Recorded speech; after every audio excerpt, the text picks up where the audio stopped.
Semangat apa Bu yang ya dari Pak JA disampaikan, kemudian semangat apa yang dibawa ke Garut?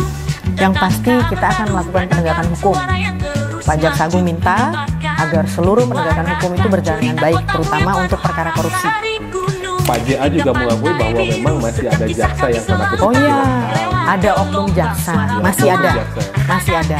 Tapi kan bukan berarti kemudian kita tidak membenahi diri. Jadi harus ada pembinaan juga. Oknum-oknum tersebut langsung, kalau Pak Jaksa Agung bilang saya pecat, langsung jelas itu himbauan dari beliau. Atau gini, ini pertanyaan saya tadi, makanya saya bilang, apa sih yang diharapkan masyarakat Garut terhadap aparat penegak hukum pada zaman sekarang ini? Kemudian kalau buat saya yang menormalisasi tadi itu bisa nggak dilaporkan aja ke kejaksaan?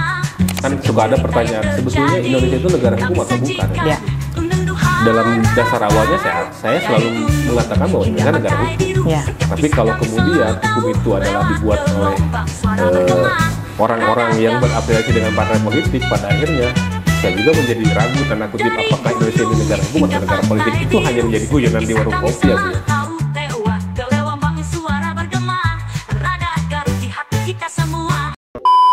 Assalamualaikum warahmatullahi wabarakatuh. Waalaikumsalam. Ketemu lagi dengan saya Bu. Sekarang saya menggunakan bahasa Indonesia Bu. Biasanya saya ngobrol pakai bahasa Sunda, tapi biar nggak dimarahin sama Kak Sintel Bu. Jadi hari ini saya lagi silaturahmi dengan Ibu Kajari.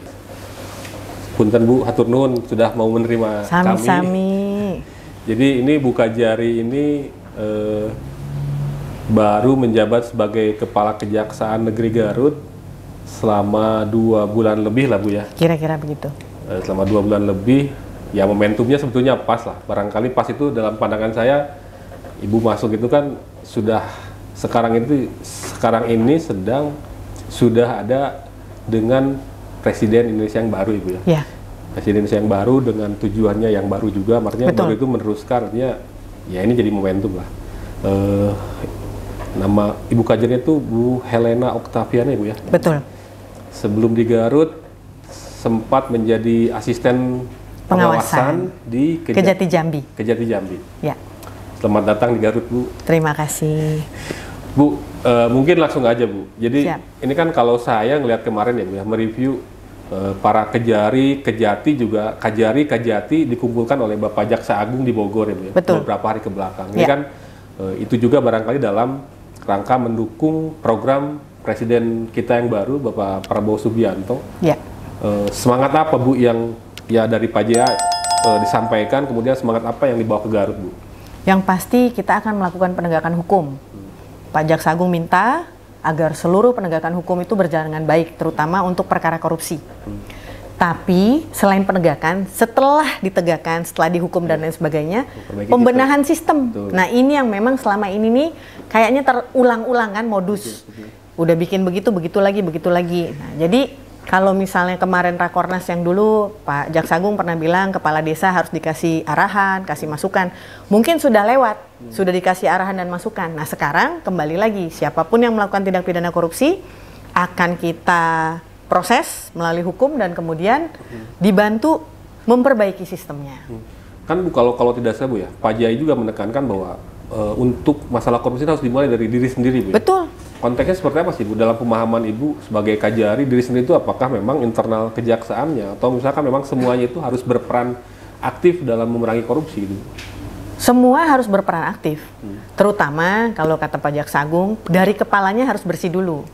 Jadi dari diri sendiri kemudian akan menimbulkan sifat, oh anak buah saya nggak boleh begini. Dan anak buah pun kalau ngelihat pimpinannya bersih, tentu mereka juga akan meniru. Ya, kalau tidak salah juga Bu ya, karena kan saya mereview apa yang disampaikan oleh Bapak JA, termasuk juga memang Pak JA juga mengakui bahwa memang masih ada jaksa yang tanda kutip Oh masih iya, nakal. Gitu. ada oknum jaksa, Ya, masih oknum ada, jaksa. masih ada. Tapi kan bukan berarti kemudian kita tidak membenahi diri. Betul, Jadi harus ada pembinaan juga. Oknum-oknum tersebut langsung, kalau Pak Jaksa Agung bilang saya pecat, langsung jelas itu himbauan dari beliau. Ya, itu kan secara umum ya Bu ya. Sekarang kan ya Ibu sekarang sebagai Kepala Kejaksaan Negeri Garut dan kalau melihat cerita Ibu kan Ibu juga pernah beberapa kali menjadi Kepala Kejaksaan Negeri ya Bu ya. Ya. Setelah sebelum di Garut pernah menjadi Siap. Kajari juga. Siap. Ketika Ibu ke Garut nih Bu, Dan kemudian ada dengan astacitanya Pak Prabowo, kemudian dikumpulkan oleh Bapak JR-nya untuk mendukung astacita itu. Untuk Garut, Bu, apa yang akan mulai Ibu perbuat gitu untuk Garut ini, Bu? Yang pasti kemarin kita sudah mengadakan acara-acara untuk mensosialisasikan, mengedukasi masyarakat terhadap apa itu hukum, apa itu yang tidak boleh. Tapi ke depan juga kita akan mensosialisasikan supaya tidak melakukan tindak pidana korupsi. Kalau catatan ke belakang ya Bu ya, catatan ke belakang itu kan berdasarkan catatan sebelumnya juga saya sempat ngecek ke Pak Kasintel, itu kan ada 9 laporan pengaduan dugaan tindak pidana korupsi, 5 kaitan dengan dana desa, kemudian 4 kaitan dengan APBD pemerintah Kabupaten Garut, dan sekarang yang sedang penyidikan itu 1 perkara ya Bu ya, kalau tidak salah selama 2024. Melihat potensi korupsi di Garut itu seperti apa sih Bu? Kalau melihat artinya dengan pengaduan yang ya kalau 9 barangkali lumayan cukup banyak gitu Bu ya, dengan itu gitu. Mungkin pengaduan itu tidak bisa dilihat banyak atau sedikit, karena gini, kadang-kadang pengaduan itu sifatnya belum tentu benar. Yang kita harapkan di sini masyarakat bisa membantu kami juga aparat penegak hukum. Mungkin pengaduannya itu bisa ada bukti-buktinya, walaupun nanti dibilang apa dong kerjaan aparat penegak hukum, prosesnya yang kita kerjakan. Karena kan untuk mencari bukti juga butuh waktu, butuh tenaga. Nah di sini kita walaupun dibilang 9 itu banyak atau sedikit tergantung. Kalau unsurnya terpenuhi berarti bisa naik. Tapi kalau tidak ya kita ya tidak bisa memaksakan. Masa kita mau menzolimi orang? Ingat pesan juga dari Jaksa Agung adalah tajam ke atas, humanis ke bawah. Kalau memang ternyata tidak terbukti dan tidak ada unsurnya, masa mau dipaksakan? Jadi harus ada kepastian hukum ya Bu. Kalau memang ada pembuktian selesaikan, kalau tidak ada juga selesaikan, artinya diberikan kepada pelapor bahwa memang kita sudah melakukan tindak lanjut dari laporan tersebut dan memang belum ada dukungan bukti-bukti data dukung ataupun misalnya laporan ini masih sifatnya hanya sementara seperti ini gitu kan, belum lengkap, ya udah kita kembalikan. Tapi Bu kalau melihat ini ya Bu ya, dengan semangat Pak Prabowo tadi Bu, untuk kaitan dengan korupsi ini kan tidak main-main ya Bu ya. Ini kan korupsi ini kan banyak pola yang dibangun gitu. Betul. Artinya setelah mana sih Bu yang memang harus diperkuat agar tindak pidana korupsi itu memang tidak terjadi atau ya minimal bisa diminimalisasi gitu? Yang pasti kan tindak pidana korupsi itu terjadi karena ada kesempatan. Betul. Kemudian juga biasanya ketidaktahuan dari orang tersebut bahwa itu adalah tindak pidana korupsi. Seharusnya memang kita harus mengadakan edukasi, sosialisasi, penambahan literasi tentang hukum itu seperti apa. Kemudian ya kan ada lembaga sendiri yang juga mengatur untuk masalah pengadaan barang dan jasa, kemudian juga sifat-sifat lain yang memang ada di Pemda itu memang harusnya dipelajari dan dimengerti oleh semua yang akan berikut serta dalam acara itu gitu. Maksudnya kegiatan-kegiatan tersebut tentunya kan kayak misalnya PPA-nya udah ngerti belum, PPK-nya udah tahu belum, apa sih kewajiban dan lain sebagainya, apakah sesuai anggaran, rencana dan lain sebagainya. Nah kalau itu sudah berjalan dengan baik, insya Allah tidak akan lagi ada korupsi. Ini kan masalahnya kadang-kadang ya, yang terjadi adalah mereka tidak memahami apa yang mau dikerjakan. Kemudian dengan seenaknya memindahkan, misalnya oh ya udahlah dananya dipindahkan aja ke sini, kemudian nanti aja kita pakai atau kita ulur-ulur dan lain sebagainya, atau dikurangi aja volumenya dan lain sebagainya. Tapi ternyata apa yang terjadi? Misal dalam suatu kejadian dia membuat suatu bangunan karena volumenya dikurangi, rubuh. Ya bagaimana kita mau bilang, ya nggak bisa begitu dong. Udah pasti kan jelas, apalagi kalau administrasinya berantakan, nah itu sudah pasti aparat penegak hukum langsung waspada kita.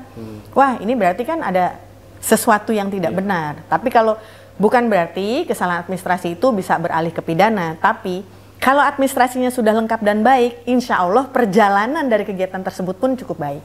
Tapi mungkin nggak sih Bu, ada proses, kan mungkin itu dalam proses korupsi, artinya ada apa gimana ya, maksudnya yang saya ingin itu kan kadang-kadang ada yang menormalisasi dalam artian mungkin ini di sisi gratifikasi bukan korupsinya, tapi sama-sama merugikan negara. Saya pikir seperti itu ya. Misalkan untuk proyek itu kan tidak jarang ada proses gratifikasi. Ya tapi kan jadi gini, persentase misalkan. Oke, berarti kan mengurangi volume pekerjaan. Nggak mungkin ada gratifikasi tanpa mengurangi volume pekerjaan. Dapat dari mana anggarannya untuk gratifikasi kalau nggak dari mengurangi volume? Atau volumenya bukan dikurangi lagi, malah fiktif, tidak ada terjadi sama sekali. Nah kan jadi dari situ, kami aparat penegak hukum tentunya tidak mau sembarangan juga. Tiba-tiba kita bilang ini salah. Kita harus melakukan proses dulu, mulai dari penyelidikan, penyidikan, baru kemudian penuntutan. Jadi sebetulnya kita harus gimana sih Bu? Kayak kalau misalkan kan tadi ruang-ruangnya kan terkadang orang itu menormalisasi. Kita khawatir tidak atau gini, mendapatkan. Ini pertanyaan saya tadi, makanya saya bilang, apa sih yang diharapkan masyarakat Garut terhadap aparat penegak hukum pada zaman sekarang ini? Kemudian kalau buat saya yang menormalisasi tadi itu bisa nggak dilaporkan aja ke kejaksaan? Ya bisa saja. Nah, kalau memang unsurnya terpenuhi ya kita proses. Karena ada beberapa memang pengaduan kemarin itu yang masuk ke kita sudah proses, ternyata itu tidak melanggar administrasi, itu bisa diperbolehkan dan ada undang-undang atau peraturan yang mengatur. Tapi kalau memang telak-telakan dia tidak membuat menormalisasi dalam arti kata, oh ya udah deh nggak apa-apa, volumenya dikurangin, terus jadi kejadian entah itu gedungnya rubuh kah, atau misalnya gorong-gorong itu jadi banjir dan lain sebagainya, ya tentunya kan sama seperti Kejaksaan RI sekarang juga sibuk-sibuk untuk bersih-bersih kan. Nah insya Allah kami di daerah pun akan mengikuti perintah dari Jaksa Agung, dan tentunya dengan cara-cara yang sudah sesuai tupoksinya, prosedurnya, dan tidak main hajar semua. Maksudnya benar-benar memang harus pengaduan itu benar. Jangan tiba-tiba udah ngadu terus kita tiba-tiba turun main nyalain orang, dizolimin, nggak boleh. Oh itu sih paham Bu. Konteksnya gini, mungkin barangkali begini Bu. Kalau itu kan proses ya dalam artian menormalisasi. Tadi itu, belum dijawab tapi. Ya. Masyarakat maunya apa sih sebenarnya dari aparat penegak hukum? Dalam arti kata bukan hanya kejaksaan ya, aparat penegak hukum itu kan ada kepolisian, kejaksaan, KPK gitu. Nah apa sih yang diharapkan sebenarnya? Kalau berbicara normatif Bu ya artinya kan sederhana. Kalau saya ngutip Iwan Fals ya Bu ya, tegakkan hukum setegak-tegaknya tanpa pandang bulu. Ruang-ruangnya ya terjadi seperti itu. Setuju saya. Siapapun lah. Setuju. Itu kan saya ngutip Iwan Fals ya Bu ya. Secara ruang-ruangnya di sana.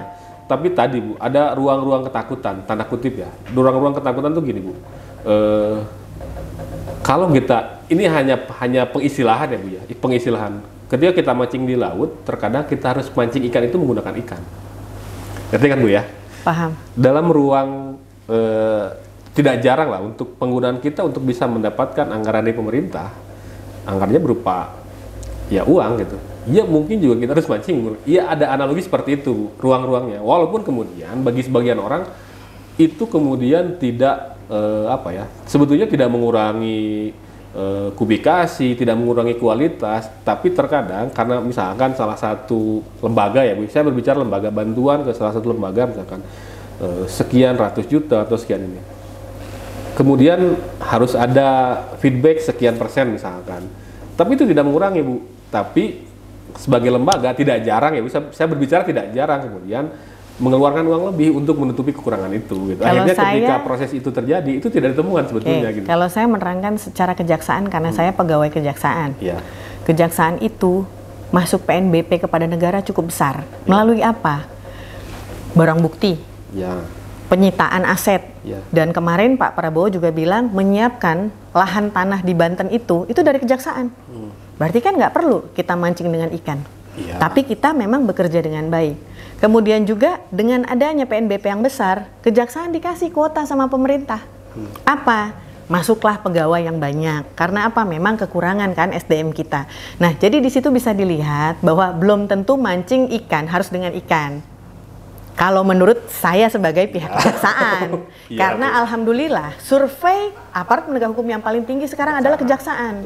Nah, berarti kan memang sesuai dengan perintah Jaksa Agung dan omongan dari Jaksa Agung bahwa beliau berbicara seperti ini. Harus bersih-bersih dari kepala dulu. Kalau pimpinannya bersih, tentu anak buahnya juga akan segan. Kalau pimpinannya nggak bersih, anak buahnya nggak bersih, pimpinan gimana mau negur anak buahnya? Karena dia sendiri akan malu dengan dirinya sendiri. Nah ini yang kita akan pegang teguh, saya akan pegang teguh secara pribadi dan juga kedinasan. Saya pingin apa yang diomongkan dan diperintahkan oleh Jaksa Agung kita jalankan. Seluruh pegawai Kejaksaan RI. Bukan Kejaksaan Negeri Garut aja. Semuanya. Kalau saya sangat sepakat, Bu. Kalau saya pribadi saya sangat sepakat. Cuman kan terkadang ruang-ruang itu kan ya kita berbicara fenomena di lapangan ya Bu ya. Maksudnya Karena saya orang lapangan suka ada cerita, tapi memang tidak kemudian saya pernah misalkan ketika ngobrol ada yang cerita ini Kang ada ini sok atuh laporan, saya bilang segan tanda kutip ya, segan itu karena mereka berbicara ruang-ruang kepentingan tanda kutip, tidak artinya bukan ruang-ruang politis tapi lebih kepada kepentingan. Kalau saya melaporkan bisa jadi tahun-tahun kedepannya saya tidak akan mendapatkan bantuan, ada ketakutan seperti itu ya. Saya tidak akan bicarakan berapa persentasenya, saya enggak, tapi mungkin proses penyadaran tadi Bu ya, proses penyadaran bahwa sebetulnya kan kita itu diperhatikan oleh negara, satu sisi Bu ya, tapi tidak jarang orang yang dipercayakan oleh negara untuk memberikan bantuan itu tidak amanah, sederhananya gitulah. Seperti aja misalkan dulu beberapa minggu belakang pernah cerita ke seseorang, ada kejadian, ada bantuan sekian ratus juta itu dipotongnya sampai 80%. Saya penasaran, ini sebetulnya persoalannya dari mana gitu. Ternyata yang mengelola bantuannya, jadi si objek yang memberikannya itu kan melalui si A misalkan. Si A ini mempercayakan ke si B, si C, si D. Nah ini ke si D, jadi potongannya di 1, 2, 3. Jadi kan akhirnya tapi orang itu menormalisasi, apakah karena kekurang pahamnya dalam isi hukum atau apa ya tadi, memang pertama sebenarnya segala sesuatu tuh ada SOP-nya. Mungkin waktu mereka melakukan itu, SOP-nya tidak dibaca. Mereka hanya tahu ini ada uang untuk dibagikan, bantuan kepada rakyat. Padahal mestinya diberikan kepada orang yang kurang mampu, dengan kriteria seperti ini dan lain sebagainya. Tapi ada ini kejadian, berdasarkan musyawarah desa, maka ini berhak untuk dibagikan semua. Gak bisa. Salah, melanggar SOP, administrasi salah. Kemudian dilihat tindak pidananya di mana. Ini uang negara yang dipakai. Berarti masuknya apa? Korupsi, merugikan keuangan negara. Bisa diproses. Dan tetap di tahun berikutnya kalau memang ada bantuan dari pusat tetap akan diberikan. Kalau memang itu sudah posnya ke sana.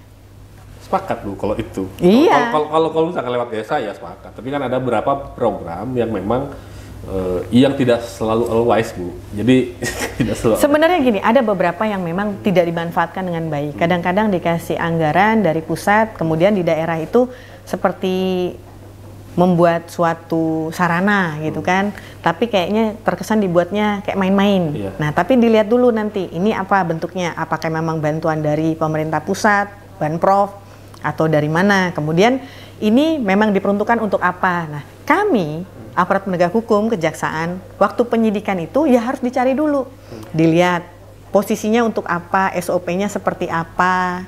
Jadi nggak serta-merta kemudian bilang, oh ini ada dugaan tindak pidana korupsi. Kita memang selalu harus benar-benar membuktikan bahwa itu ada tindak pidananya. Kenapa? Karena kejaksaan adalah ahli pembuktian. Kalau kita tidak bisa membuktikan, ya jangan bilang kita jaksa dong. Karena wajib kita harus membuktikan itu, apalagi nanti di persidangan. Jadi nggak semena-mena kita menjolimi orang, oh itu udah salah, terus kemudian oh kita proses aja, biarin aja, yang penting salah. Nggak bisa begitu. Jadi sebetulnya kan itu hanya pemancing Bu ya, dari saya Bu ya.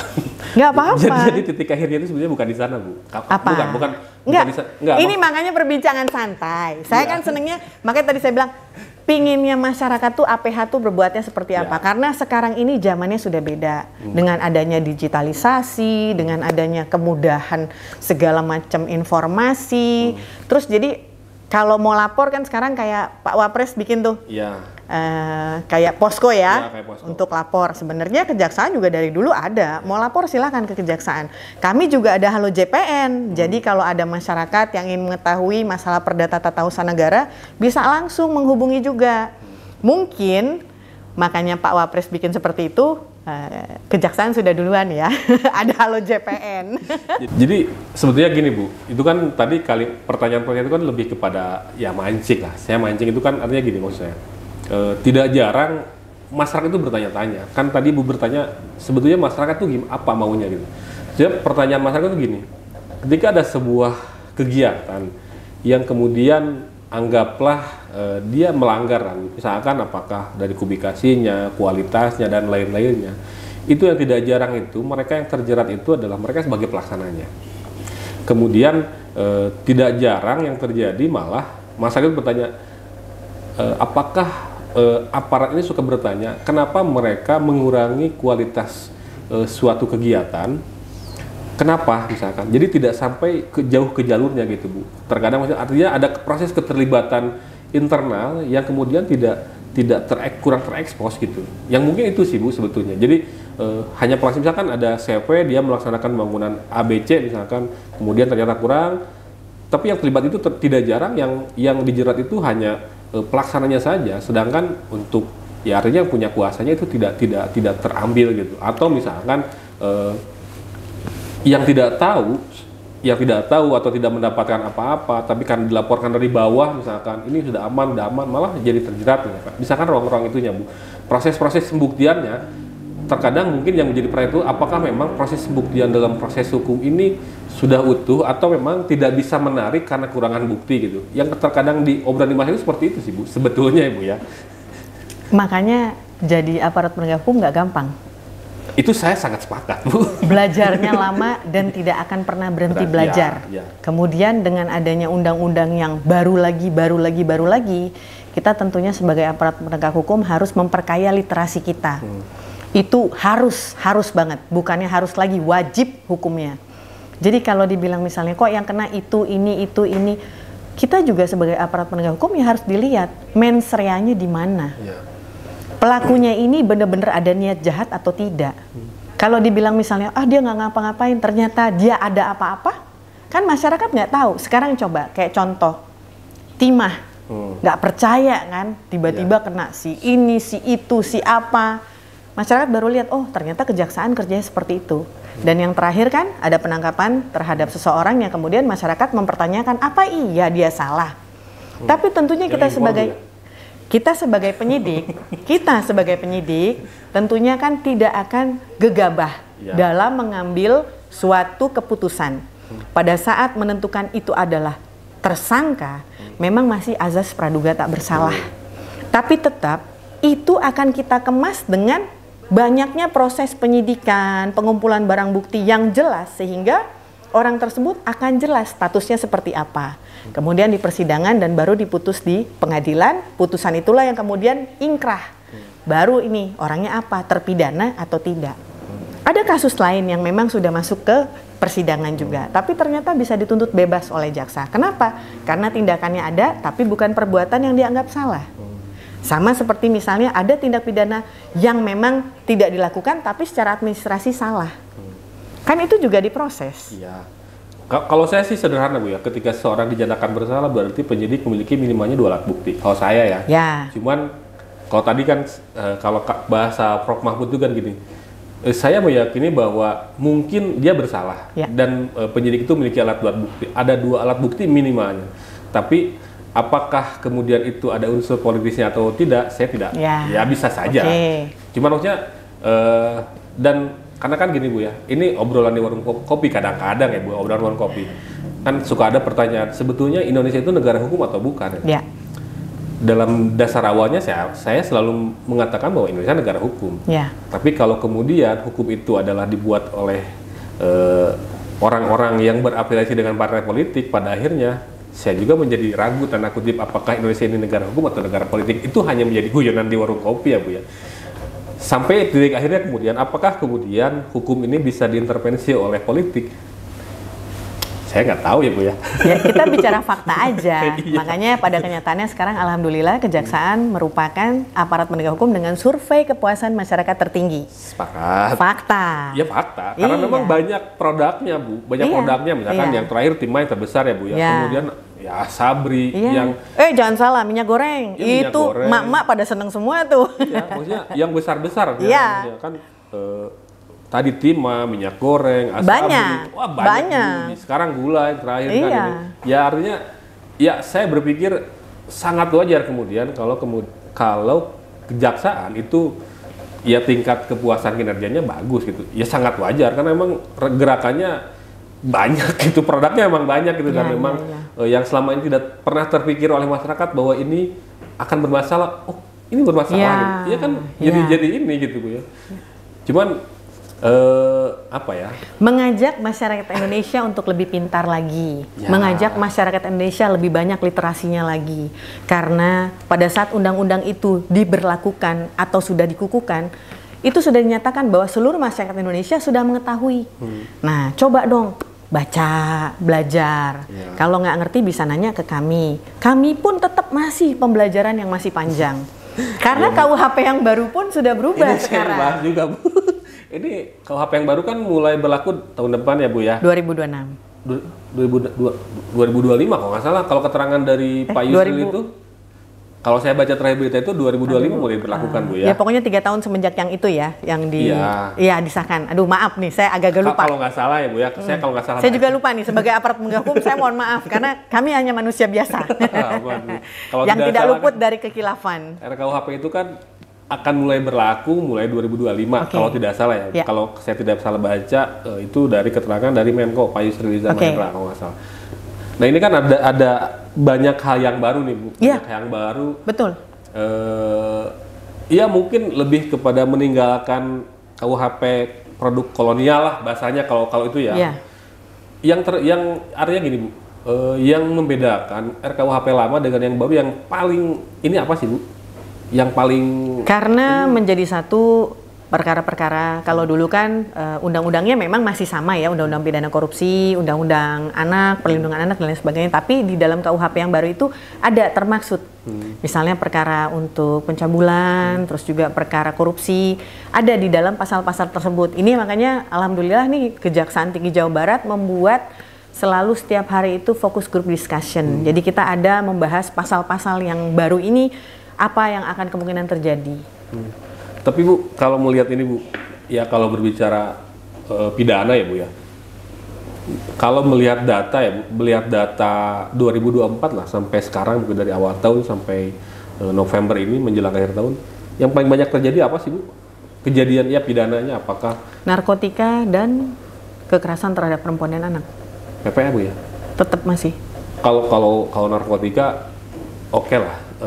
Ya maksudnya oke lah itu bukan ya kebayang lah berarti kan pakai Bu. Kalau misalkan kekerasan terhadap perempuan dan anak itu rata-rata pemicunya apa sih Bu? Kalau melihat dakwaan banyak, paling mayoritasnya Bu. Sama keluarga sendiri juga ada. Tapi itu yang paling banyak sama siapa Bu pelakunya Bu? Bisa ya berbicara mayoritas biasanya orang terdekat. Bukan berarti keluarga, tapi orang terdekat. Tapi pemicunya apa sih Bu? Ya dari pelakunya, ya, entah dia punya hasrat tertentu atau punya suatu dendam, karena ada beberapa juga yang terjadi pembunuhan itu kan karena merasa dendam. Tapi nggak selalu melulu tentang perempuan juga, ada perempuan juga yang dendam sama suaminya akhirnya dibakar, ada juga. Tapi memang lebih banyak kasusnya penindasan terhadap perempuan dan anak. Dan insya Allah nanti Kejaksaan Negeri Garut mau membuat posko akses keadilan bagi perempuan dan anak sesuai dengan edaran Jaksa Agung nomor 1 tahun 2021. Jadi akses keadilan terhadap perempuan dan anak ini adalah yang berhadapan dengan hukum, baik saksi, korban maupun pelaku. Jadi mereka bisa mengetahui tahapannya sampai mana saja. Jadi itu nanti secara teknisnya gimana itu Bu? Mereka akan datang ke kejaksaan untuk bertanya, berdiskusi, berkonsultasi. Kalau untuk melaporkan tindak pidana kejahatannya tetap harus ke kepolisian, karena tindak pidana umum adanya di kepolisian. Kalau kejaksaan menerima untuk tindak pidana khusus. Jadi kepolisian, kejaksaan, KPK itu menerima tindak pidana khusus. Tapi kalau untuk tindak pidana umum itu kepolisian. Dan ada tindak pidana lainnya, misalnya ada PPNS. PPNS masalah. PPNS perpajakan, bea cukai, nah itu lain lagi ceritanya. Tapi tetap nanti sidangnya dengan kami kejaksaan. Jadi yang masih mayoritas itu berarti narkotika atau PPA Bu? Dua-duanya. Enggak, kalau misalkan secara persentase gitu? Dua-duanya. Seimbang antara PPA dengan... Seimbang, karena sekarang juga sudah mulai selain narkotika ada penyalahgunaan obat-obatan. Oh iya, obat keras ya Bu ya? Iya, jadi obat-obat yang beredar itu seharusnya melalui resep atau melalui syarat dan ketentuan, tapi ini diperjualbelikan dengan bebas. Oh itu berarti masuknya ke narkoba ya? Enggak, undang-undang kesehatan. Enggak, maksudnya masih ditangani sama narkoba kan, saat narkoba? Oh iya, tetap ditangani polisian, karena tindak pidana umum. Tapi kayaknya itu lagi di mana-mana Bu ya? Nah ini makanya, jadi mungkin juga masyarakat bisa kasih tahu juga kalau ada dicurigai. Udah ada modusnya sih, jadi misalnya ada toko yang menjual kosmetik, tapi bukannya sampai malam. Terus yang jualan laki-laki, patut dicurigai. Tapi nggak semuanya ya. Tapi patut dicurigai itu mungkin ada unsur-unsur dia mau melakukan perdagangan obat-obatan. Karena dulu kan saya pernah main ke rutan ya Bu, ya beberapa kali. Jadi di rutan itu banyak banget gitu penjual obat yang udah ditangkap. Maksudnya kok nggak habis-habis gitu. Karena menjanjikan. Sama kayak judol ya, ini kembali juga, ini merupakan suatu hal yang diingatkan oleh Pak Presiden di dalam Rakornas kemarin, kita harus berantas judi online ini. Kenapa? Karena sudah kena ke anak-anak. Anak-anak yang masih umur-umur kelas SD, kelas 3, kelas 4 itu udah main judol tanpa dia menyadari bahwa itu adalah judi online. Jadi dianggapnya bercandaan. Permainan biasa. Iya, kayak Candy Crush gitu ya. Ya, pokoknya permainan biasa yang padahal mengarahnya ke judi online. Dan ada suatu survei yang menyatakan ada beberapa pegawai yang memang gajinya 70% untuk digunakan sebagai judi online. Saya pengen ngebahas itu sih Bu ya, cuman saya nggak enak. Nggak enaknya kenapa? Enggak, maksudnya ini bercanda ya, karena kan kita santai. Saya juga ingin membuka wawasan saya, karena saya masuk ke Garut ini kan sesuatu hal yang baru. Dalam waktu 2 bulan kemarin kan memang sudah banyak hal-hal yang saya lakukan, tapi saya tetap mencari di mana sih yang bisa saya membangun Garut supaya lebih baik. Antara lain misalnya di tempat-tempat lain saya UMKM-nya. Dan alhamdulillah pada hari ini tadi saya posting nih di Instagram saya mengenai salah satu kerajinan Garut, dan ternyata mendapat respon yang sangat bagus, luar biasa. kerajinan dari apa Bu yang diangkat Bu? Kulit. Oh, kulit. Kulit. Kalau batik udah ketemu? Batik udah ada, tapi lagi ada yang mau saya cari apa memang batik itu, tapi kan waktu kemarin sih dikasih tahu ke saya sih katanya batiknya yang ini. Cuman kayak kulit kan semua ada tuh, kulit banyak yang jualan. Nah, saya belum tahu yang bener-bener memang spesifikasinya bagus dan lain sebagainya, kan cuman taunya oh saya coba pesen di sini gitu. Ya. Banyak. Bu, tapi motifnya pasti kan itu. Kayak dodol aja, dodol banyak loh. Ternyata kan ada dodol A, B, C, D, E, F, G, H, I, J sampai Z gitu. Betul. Jadi cuman kan motifnya pasti sama, Garutan itu kan satu. Dodol motifnya beda-beda kan? Beda sih. Kalau dodol kan makanan. Tapi kembali ke itu Bu, kayak misalkan kan yang saya tahu ya Bu ya, misalkan yang kaitan dengan obat-obatan keras, kemudian ya sebetulnya sama dengan judi online. Konteksnya adalah obat-obatan keras ini banyak juga yang anak-anak menjadi penjual karena mendapatkan keuntungan berapa. Betul. Pertanyaan saya gini Bu, kalau kemudian ada seseorang yang menerima uang, saya bacanya yang menerima uang dari seseorang, dari bandar lah, bandar seseorang yang menjual itu bisa terjerat hukum pidana. Bisa. Kalau dia mengetahui bahwa itu adalah barang berbahaya dan memang terlarang, kena. Ada kejadian kok, jadi anak kecil disuruh beli rokok, tapi dibilang nanti hati-hati ya ada barangnya. Nah tuh anak terima uang, jadi proses. Tapi memang karena anak-anak kita kan ada jalur-jalurnya juga, ada diversi. Dan kemudian kita lihat juga anak itu sampai di mana. Ya, nggak sembarangan kita juga menentukan orang itu harus dihukum seperti apa. Hukum mengatur semua itu. Nggak, maksudnya gini Bu, kalau itu kan dalam konteks ini, misalkan gini Bu, si A ini dia menjual obat-obatan ke banyak lah, B, C, D. Kemudian si J ini menerima uang kayak setoran gitu Bu, uang setoran dari bandar atau penjual obat-obatan. Misalkan si JKL misalkan, dia nerima uang setoran dari ini. Si JKL ini yang nerima uang setoran dia tahu nggak? Dia tahu nggak duit dari mana? Bisa jadi tahu. Ya kalau bisa jadi tahu, bisa jadi tersangka. Tersangkanya berarti kaitannya dapat menjadi tersangka karena dia mengetahui itu uang yang tidak benar, hasil penjualan barang terlarang. Tidak boleh seperti itu Bapak.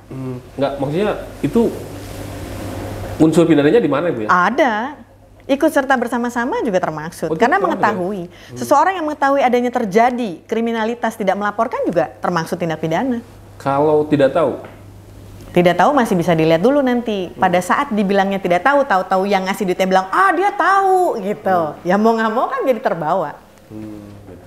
Saya ini bukan aparat ya Bu, saya tegaskan ini disclaimer ini yang kalau nggak begini, misalnya kayak kemarin kasus di Surabaya yang katanya sudah sampai dipukulin, udah dibawa ke rumah sakit tapi akhirnya meninggal kemudian dihukum bebas. Kemudian jaksa kan memperdalam lagi, ternyata kan ada tuh yang ngasih uang, yang dapat uangnya dan lain sebagainya. 1 triliun ya Bu ya? Ya pokoknya duitnya nggak berseri lah ceritanya. Nah di situ kan sudah terbukti bahwa memang dicari dulu mana-mana yang terlibat gitu. Dan yang terlibat kan ya sama orang tuanya yang pasti, karena kan memang uangnya dari orang tuanya. Kalau sekarang yang sedang hype itu ya Guru Suryani ya Bu ya?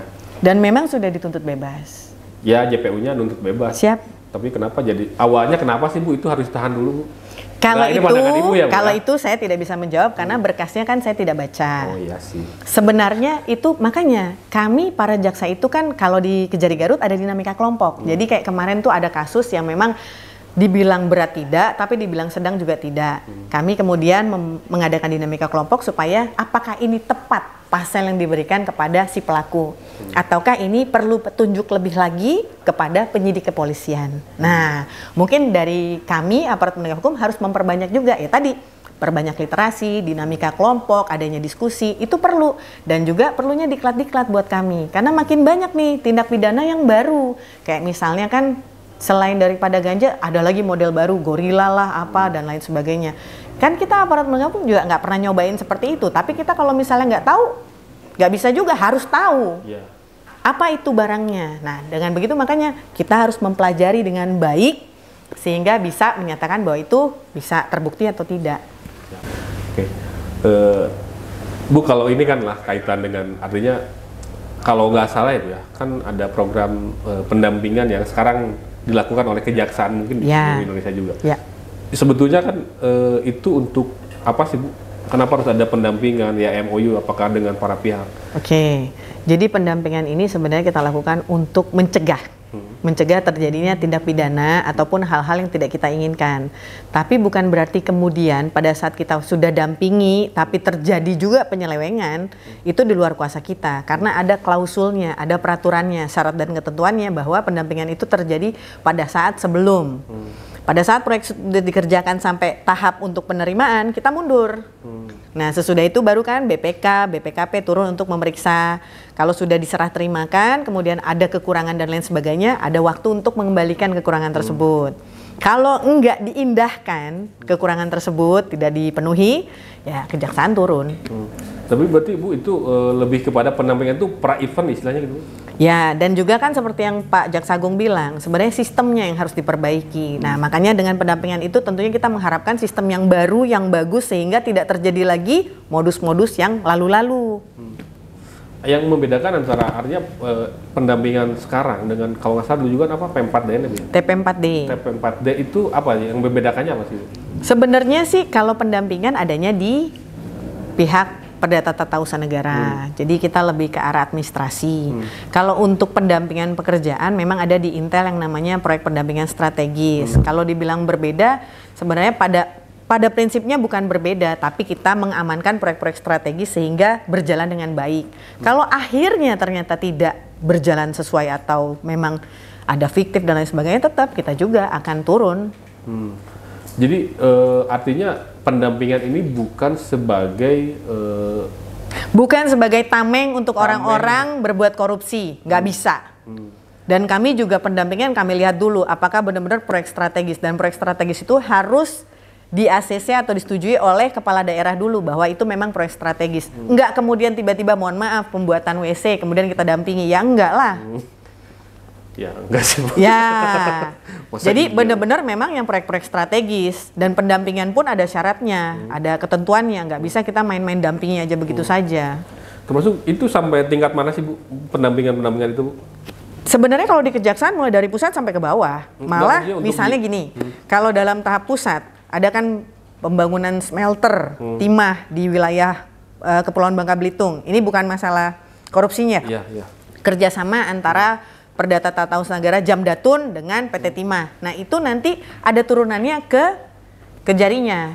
Sehingga bisa memonitor sampai di mana perkembangannya, kekurangannya apa. Kan ada misalnya hal-hal lain, bencana, kemudian juga sulitnya untuk barang masuk, tempatnya tidak memenuhi. Itu bisa kemudian dilakukan misalnya adendum. Nah, itu yang kita bantu. Tapi bukan berarti kemudian kalau fiktif terus kita bantu, ya gila lah namanya. Masa iya? Iya, makanya. Maksudnya tuh pendampingan itu apakah memang hanya Pemda saja atau kalau pendampingan BUMN saja? Pendampingan yang pasti Jaksa Pengacara Negara. Semua yang berhubungan dengan negara kami dampingi, terutama BUMN, BUMD yang plat-plat merah. Tapi kalau untuk masyarakat kita melakukan pelayanan hukum. Kita juga biasa memediasi. Itu adalah beberapa kegiatan-kegiatan yang dilakukan oleh Jaksa Pengacara Negara. Berarti sampai itu berarti desa itu bisa pendampingan ya? Bisa. Bisa. Dan jangan salah, kalau keuangan desa itu salah, berarti kan tindak pidana korupsi. Iya. Iya. Berarti juga sekolah bisa ya Bu ya? Bisa. Di ruang-ruangnya Bu ya? Bisa, tapi dilihat strategis atau tidak. Dan proyek strategis itu harus disetujui dan diberikan oleh kepala daerah. Kalau kepala daerah kemudian bilang bahwa ini adalah proyek strategis, baru nanti dari Kejati menuju ke Kejari untuk memonitor perkembangannya seperti apa. Tapi kalau sekolah apa sih Bu yang bikin strateginya, bangunan sekolahnya atau apanya Bu? Yang bisa memberitahukan itu proyek strategis dia dari pemerintah daerah. Jadi bukan, artinya maksudnya gini Bu, orang itu kan mungkin bertanya-tanya Bu ya, kenapa ini harus didampingi? Kan ada yang saya tahu ya Bu, ada pola yang berbeda antara pendampingan misalkan dengan antara pemerintah daerah, anggaran pemerintah daerah dengan perbankan, BUMN misalkan ya Bu. Itu kan dua pola pendampingan yang berbeda, disesuaikan dengan apa? Dengan kebutuhannya. Kalau ini dengan proyek strategis, BUMN di sisi apa aja misalkan. Desa pun saya pikir itu tidak terlalu jauh dengan APBD, penggunaan anggaran daerah ya misalnya. Kalau misalkan sekolah misalkan disebut proyek strategis itu di sisi mananya? Artinya maksudnya gini, sesuatu hal itu dinyatakan proyek strategis, oke, misalkan itu oleh kepala daerah.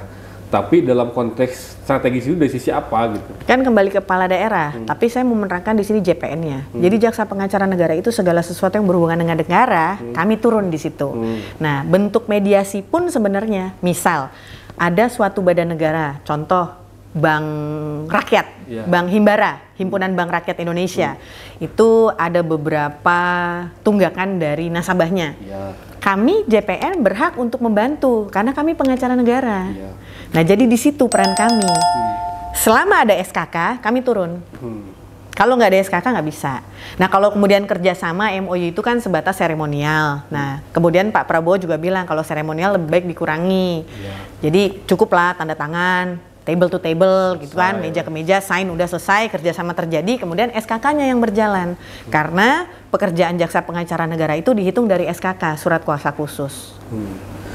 Oke Bu, ini ada juga non litigasi dan litigasi. Apakah itu Bu? Litigasi berarti kita bersidang di pengadilan. Itu udah kami mewakili. Itu, Bu, ya? Non litigasi berarti kan masih bisa dimediasi dulu seperti itu. Terakhir lah Bu, pertanyaan terakhir saya. Ini kan Ibu ya sudah belajar mempelajari Garut selama 2 bulan ke belakang, 2 bulan lebih lah Bu.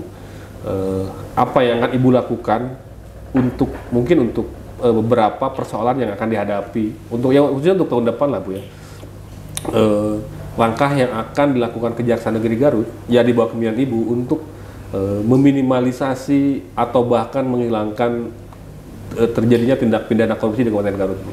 Jadi saya ngelihat kemarin tuh ada beberapa dinas yang sudah saya ajak ngobrol. Nah, mungkin dengan adanya nanti pimpinan baru, siapapun itu yang menjadi bupati ataupun wakil bupati, akan kami gandeng.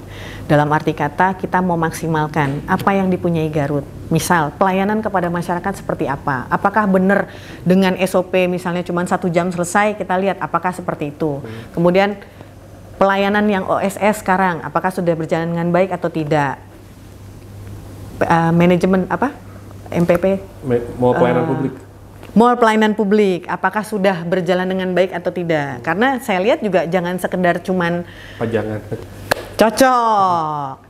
Karena sebenarnya memang yang harus dilayani masyarakat. Nah, makanya kembali lagi tadi saya sebagai Kepala Kejaksaan Negeri menghimbau masyarakat apa yang bisa kami lakukan untuk Kabupaten Garut ini supaya bisa lebih jadi luar biasa.